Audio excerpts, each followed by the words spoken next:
Hello ಎಲ್ಲರಿಗೂ welcome to food show. ಇವತ್ತು ನಾನು ಮಾಡ್ತಾ ಇದ್ದೀನಿ ಮಟನ್ ಸಾಂಬಾರ್. ಬನ್ನಿ ರೆಸಿಪಿ ನೋಡೋಣ. ಸಿಂಪಲ್ ಆ್ಯಂಡ್ ಸೂಪರ್ ಆಗಿ ಮಡಿಕೆಯಲ್ಲಿ ಮಟನ್ ಸಾಂಬಾರ್ ಯಾವ ಥರ ಮಾಡೋದು ಅಂತ ಇವತ್ತು ನಾನು ನಿಮ್ಮ ಜೊತೆ ಶೇರ್ ಮಾಡ್ತಾ ಇದ್ದೀನಿ. ನೋಡಿ, ಈ ರೆಸಿಪಿಗೋಸ್ಕರ ನಾನು ತೊಗೊಂಡಿರೋ ಇಂಗ್ರೀಡಿಯೆಂಟ್ಸ್: 1 ಕಪ್ ಈರುಳ್ಳಿ, 1 ಮೆಣಸಿನ್ಕಾಯಿ, ಟೊಮೆಟೊ, ಕೊತ್ತಂಬರಿ ಸೊಪ್ಪು, ಪುದೀನ ಮತ್ತು ಒಂದು ಸ್ವಲ್ಪ ಕೊಬ್ಬರಿ. ಈಗ ನಾನು ಒಂದು ಕಡಾಯಿ ತೊಗೊಂಡು ಇದಕ್ಕೊಂದು 2 ಸ್ಪೂನ್ ಆಯಿಲ್ ಹಾಕ್ತಾ ಇದ್ದೀನಿ. ನಾನು ಇಲ್ಲೊಂದು 2 ಈರುಳ್ಳಿ ಕಟ್ ಮಾಡಿ ಇಟ್ಟಿದ್ದೀನಿ. ನೋಡಿ, ಆ ಈರುಳ್ಳಿ ಇದಕ್ಕೆ ಸೇರಿಸ್ತಾ ಇದ್ದೀನಿ. ಒಂದು 5ರಿಂದ 6 ಒಣಮೆಣಸಿನ್ಕಾಯಿ ಹಾಕ್ತಾ ಇದ್ದೀನಿ.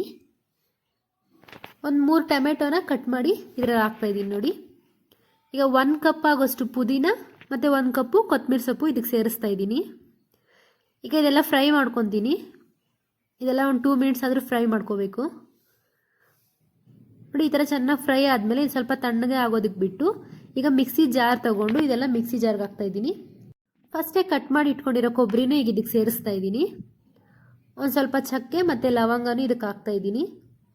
ಹಾಗೆ ಇದಕ್ಕೆ ಒಂದು 2 ಸ್ಪೂನ್ ಧನಿಯಾ ಪುಡಿನ ಸೇರಿಸ್ತಾ ಇದ್ದೀನಿ. ನೀವು ಮಸಾಲೆ ಕಡಿಮೆ ತಿನ್ನಂಗಿದ್ರೆ 1 ಸ್ಪೂನ್ ಧನಿಯಾ ಪುಡಿ ಹಾಕ್ಕೊಳ್ಳಿ ಸಾಕು. ನಾನಿಲ್ಲಿ ಈಗ 1 ಸ್ಪೂನ್ ಶುಂಠಿ ಬೆಳ್ಳುಳ್ಳಿ ಪೇಸ್ಟು ಇದಕ್ಕೆ ಸೇರಿಸ್ತಾ ಇದ್ದೀನಿ. ಇದಕ್ಕೊಂದು ಸ್ವಲ್ಪ ನೀರು ಸೇರಿಸ್ಬಿಟ್ಟು ಇದನ್ನು ಮಿಕ್ಸಿಗೆ ಹಾಕ್ಕೊಂಡು ಗ್ರೈಂಡ್ ಮಾಡಿ ಸೈಡ್ಗೆ ಇಟ್ಕೊತಾ ಇದ್ದೀನಿ. ಈಗ ಒಂದು ಮಡಿಕೆ ತೊಗೊಂಡು ಇದಕ್ಕೊಂದು 4 ಸ್ಪೂನ್ ಆಗೋಷ್ಟು ಆಯಿಲ್ ಹಾಕ್ತಾ ಇದ್ದೀನಿ. ಒಂದು ಸ್ವಲ್ಪ ಸಾಸಿವೆ ಮತ್ತು ಕರಿಬೇವು ಇದಕ್ಕೆ ಸೇರಿಸ್ತಾ ಇದ್ದೀನಿ.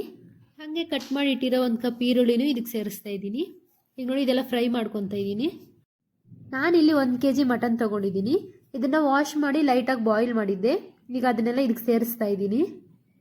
ನೋಡಿ, ಇದಕ್ಕೆ ಲೈಟಾಗಿ ಸ್ವಲ್ಪ ಅರಿಶಿನ ಮತ್ತು 1 ಸ್ಪೂನ್ ಉಪ್ಪು ಹಾಕ್ತಾ ಇದ್ದೀನಿ. ಈಗ ಇದನ್ನು 2 ಮಿನಿಟ್ಸ್ ಚೆನ್ನಾಗಿ ಫ್ರೈ ಮಾಡ್ಕೊತೀನಿ. ನಾನು ಮಡಿಕೆಯಲ್ಲಿ ಮಟನ್ ಸಾರು ಮಾಡ್ತಾ ಇರೋದು ಫಸ್ಟ್ ಟೈಮ್. ನೀವು ಟ್ರೈ ಮಾಡಿ ಹೇಗೆ ಬಂತು ಅಂತ ಕಾಮೆಂಟ್ ಮಾಡೋದು ಮರಿಬೇಡಿ. ಈಗ ನೋಡಿ, ಇದೆಲ್ಲ ಚೆನ್ನಾಗಿ ಫ್ರೈ ಮಾಡಿಕೊಂಡು ನಾನು ಫಸ್ಟೇ ರೆಡಿ ಮಾಡಿ ಇಟ್ಕೊಂಡಿದ್ದಲ್ಲ ಮಸಾಲೆ, ಅದೆಲ್ಲ ಈಗ ಇದಕ್ಕೆ ಸೇರಿಸ್ತಾ ಇದ್ದೀನಿ. ಈಗ ಇದಕ್ಕೆ ನಾನು ಸ್ವಲ್ಪ ನೀರು ಸೇರಿಸ್ತಾ ಇದ್ದೀನಿ. ನೀವು ಕ್ವಾಂಟಿಟಿ ನಿಮ್ಗೆ ಎಷ್ಟು ಬೇಕೋ ನೋಡಿಕೊಂಡು ನೀರು ಹಾಕ್ಕೊಳ್ಳಿ. ಈಗ ನೋಡಿ, ಇದನ್ನು ಚೆನ್ನಾಗಿ ಕಲಿಸ್ಕೊಂಡು ಒಂದು 2 ಮಿನಿಟ್ಸ್ ಫ್ರೈ ಆಗೋಗ್ಬಿಡ್ತಾ ಇದ್ದೀನಿ. ಒಂದು ಸ್ವಲ್ಪ 1 ಸ್ಪೂನ್ ಆಗೋಷ್ಟು ಮಟನ್ ಮಸಾಲ ಇದಕ್ಕೆ ಸೇರಿಸ್ತಾ ಇದ್ದೀನಿ. ಇದು ಆಪ್ಷನಲ್ಲು, ನಿಮ್ಗೆ ಇಷ್ಟ ಇದ್ದರೆ ಹಾಕ್ಕೊಡಿ, ಇಲ್ಲಾಂದರೆ ಅವಾಯ್ಡ್ ಮಾಡಿ. ಈಗ ಇದೊಂದು 2 ಮಿನಿಟ್ಸ್ ಬಾಯ್ಲ್ ಆಗೋಕ್ಕೆ ಬಿಡಬೇಕು. ನೋಡಿ, ಈ ಥರ ಕೊತ್ತ ಅಂತ ಚೆನ್ನಾಗಿ ಬಾಯ್ಲ್ ಆಗ್ತಾ ಇರಬೇಕು. ನೋಡಿದ್ರಲ್ವಾ, ಸಿಂಪಲ್ ಆ್ಯಂಡ್ ಸೂಪರ್ ಆಗಿ ಮಡಿಕೆಯಲ್ಲಿ ಮಟನ್ ಸಾರು ಯಾವ ಥರ ಮಾಡೋದು ಅಂತ. ಫೈನಲಿ ಇದಕ್ಕೊಂದು ಸ್ವಲ್ಪ ಕೊತ್ತಂಬರಿ ಸೊಪ್ಪು ಹಾಕ್ಬಿಟ್ರೆ ರೆಸಿಪಿ ಕಂಪ್ಲೀಟ್. ನನ್ನ ವಿಡಿಯೋ ನಿಮ್ಗೆ ಇಷ್ಟ ಆಯಿತು ಅನ್ಕೊತಾ ಇದ್ದೀನಿ. ಇಷ್ಟ ಆದರೆ ಲೈಕ್ ಮಾಡಿ, ನನ್ನ ಚಾನಲ್ನ ಸಬ್ಸ್ಕ್ರೈಬ್ ಮಾಡ್ಕೊಳ್ಳಿ. Thank you for watching.